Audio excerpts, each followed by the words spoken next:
My father told me a story once. I'll never forget it for a few reasons. I think it's the first story he ever told me as a child. It's also the story of how my grandfather died. But honestly, that isn't the reason. You hear stories on TV, or sometimes you overhear something in a public place.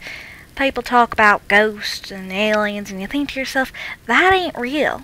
They're making it up, or they're mistaken, or they're crazy, or something like that.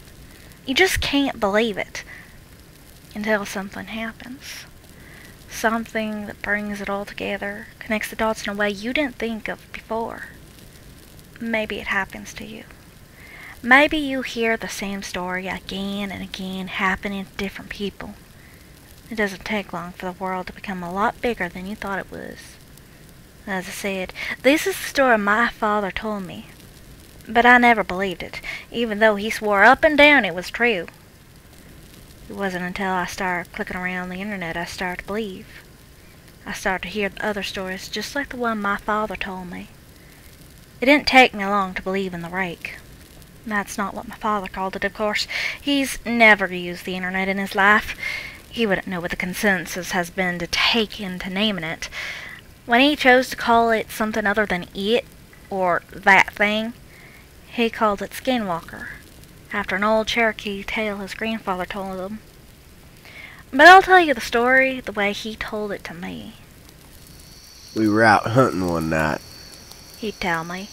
Coyotes. We'd kill 'em $50 a skin. They lived on a dairy farm in Ohio. They'd kill calves sometimes.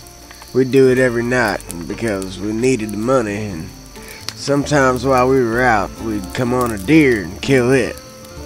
Our landlord didn't mind, and it could feed our family for a few nights and save us some money. Anyway, we were done making our rounds and heading home, walking, cause we didn't have a car or some four-wheeler back then. We cut through the woods. That's when we came upon it.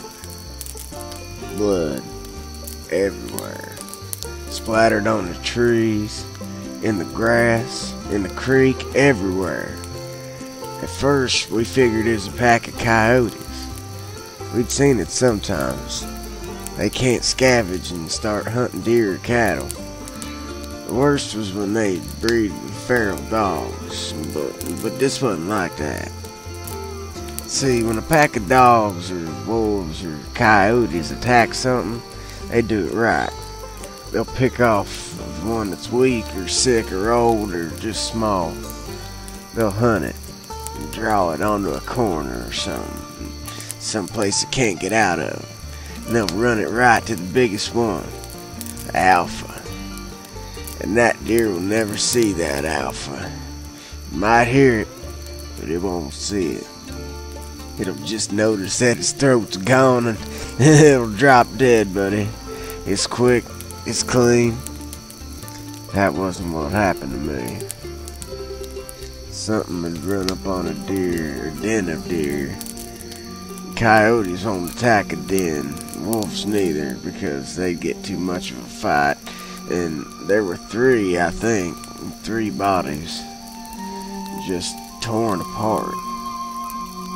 You'd see a head here, a leg there, a torso there. Predators don't do that, you know. They don't leave behind scraps. What had done this hadn't done it for food. They'd done it for fun. We didn't know that. We saw a bunch of carcasses and we think it's something we gotta take care of. I remember my dad telling me to go home. He thought it was a pack of feral dogs. But I wasn't leaving him.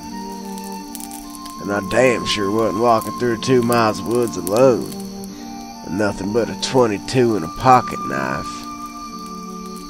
Dad had the shotgun, and I wasn't going anywhere without it. It took me a while to convince him, but we began tracking whatever did it. It wasn't hard either, we just followed the blood. Either that thing bled a deer before it got away, or it dragged one for a mile. I don't know. I know that I'd never seen my dad scared before that night, though.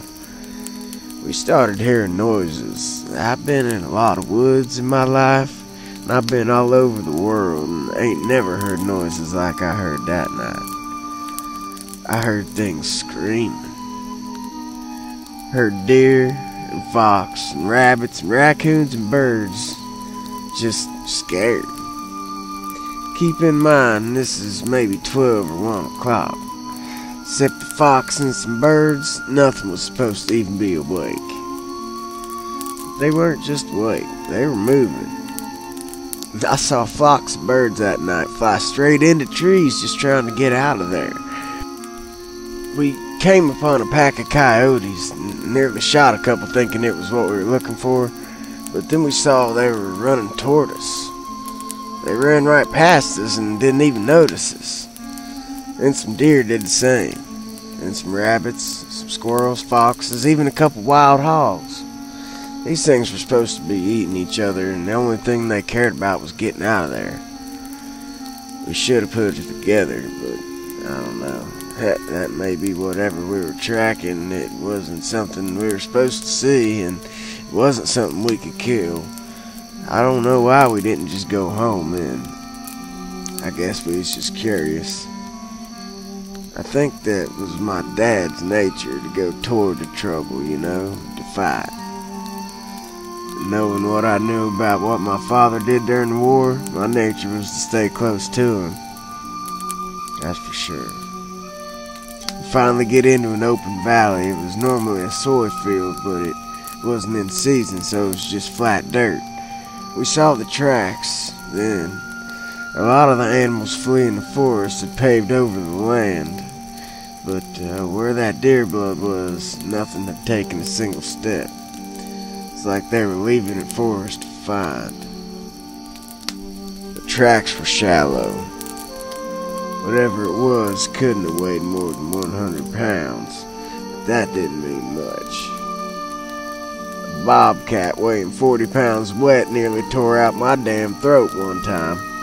All that means is that it's quick and it's hard to hit. So we follow the tracks, and it doesn't take us long to find where it is. There's this old schoolhouse that sits on the top of a hill.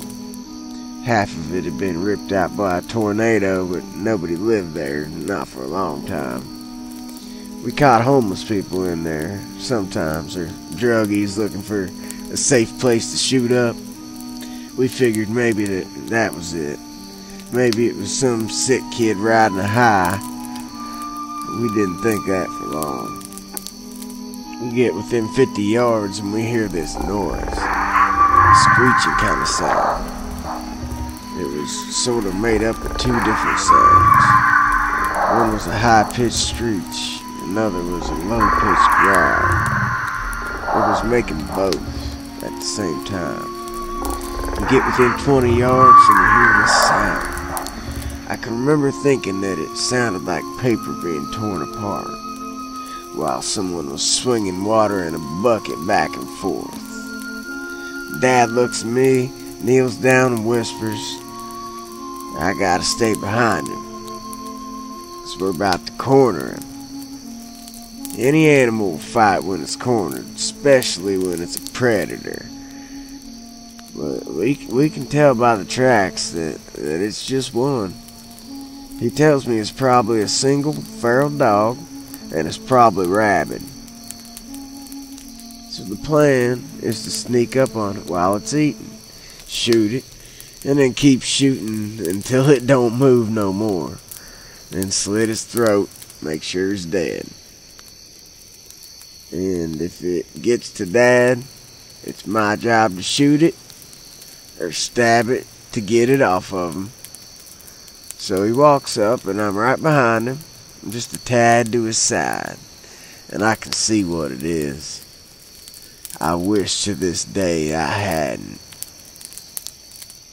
It was leaning over a carcass, tears off its flesh and throws what it doesn't nibble at aside.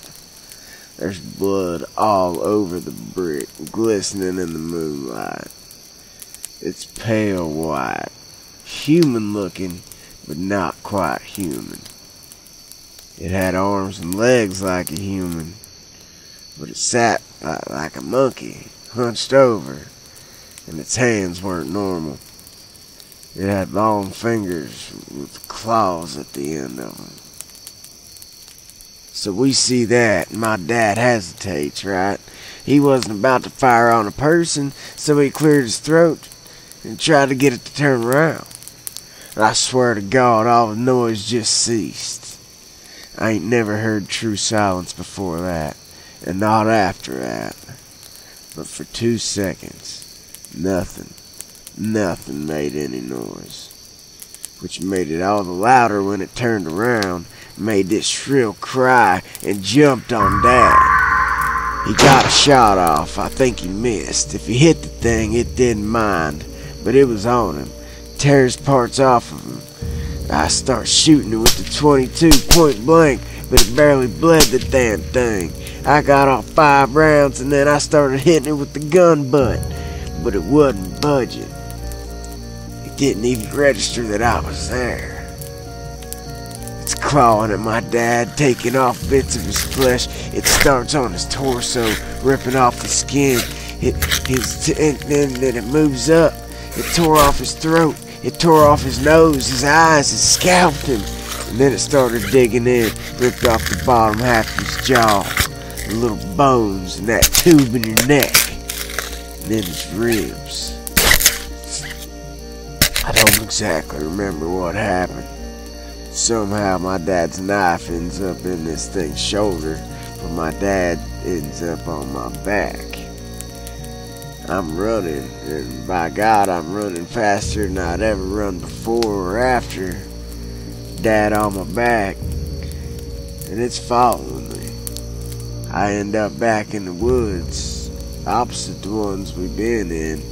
I'm heading towards my landlord's house, cause it's half a mile away. I can hear this thing screeching and moaning. I hear these tree branches crack and get thrown around.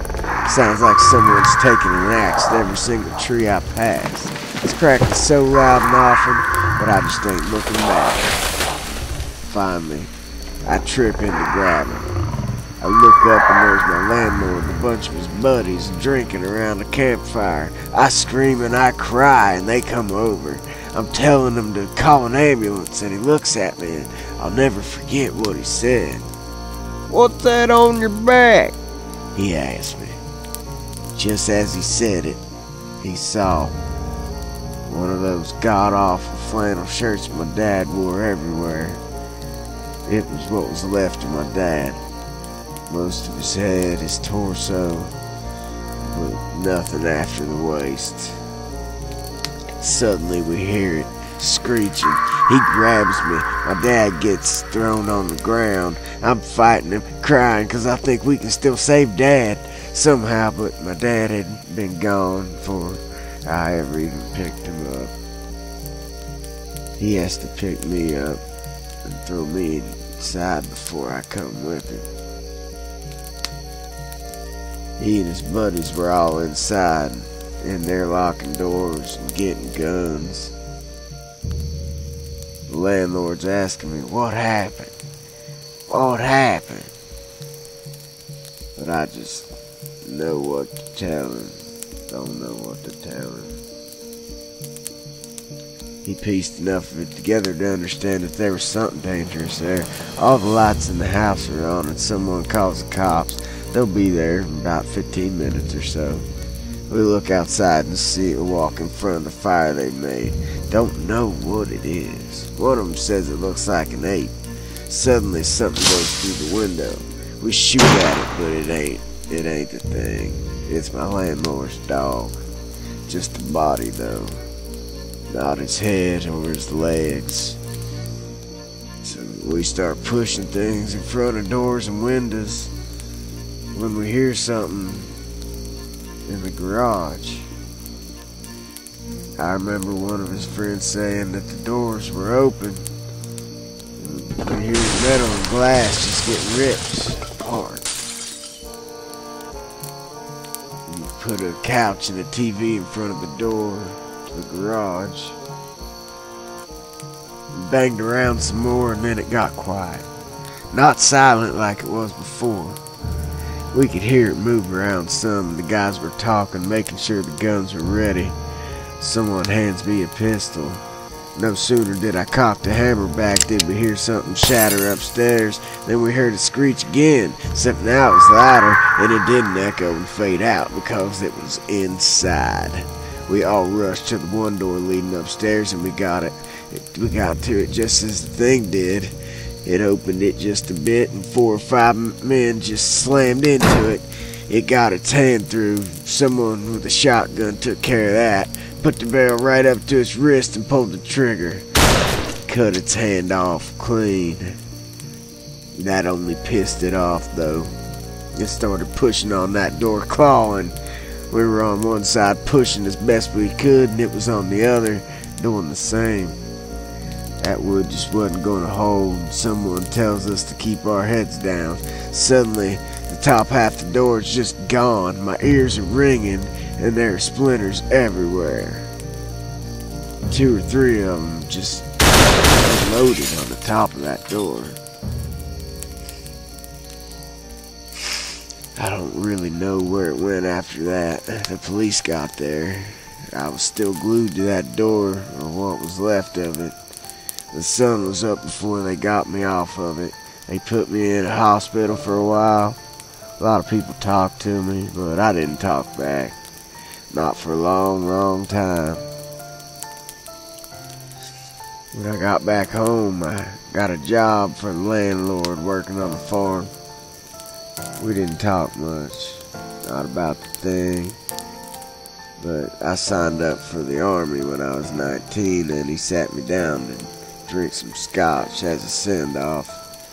I asked him right away what the police told him. The story they went with was a wild animal, probably a wolf or maybe a bear, that had migrated north. I asked him how they could say that when they had the hand, and he looks at me stunned. He tells me that hand never made it back to the station. The cop who had it in his car wrecked, drove into a tree and died on impact, and the hand was never found. Probably taken away by some animal. The cops, when they acknowledged the hand existed at all, said it was simply the paw of a bear that looked like a human hand. We knew it was bullshit. I never talked to the landlord again. He went missing when I was in basic, never found him. They said he owed some people some money and just ran away. Yeah, but I don't think that's that simple. I never went back to those woods. I wouldn't, even if I had the whole goddamn U.S. Army at my back.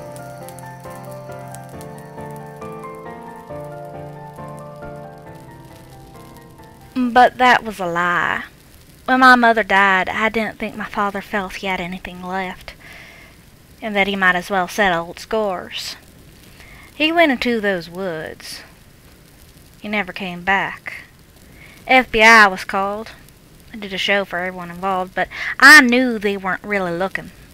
I had to get one drunk and slip him a few 50s before he finally told me that they get a few calls about those woods every year, about someone up and vanishing. But that was all he wanted to tell me. Before he got up and left with the rest of his team, he wrote "The Rake" onto a napkin. I didn't know what it meant until I searched for it on the internet. Honestly, I would have rather not known.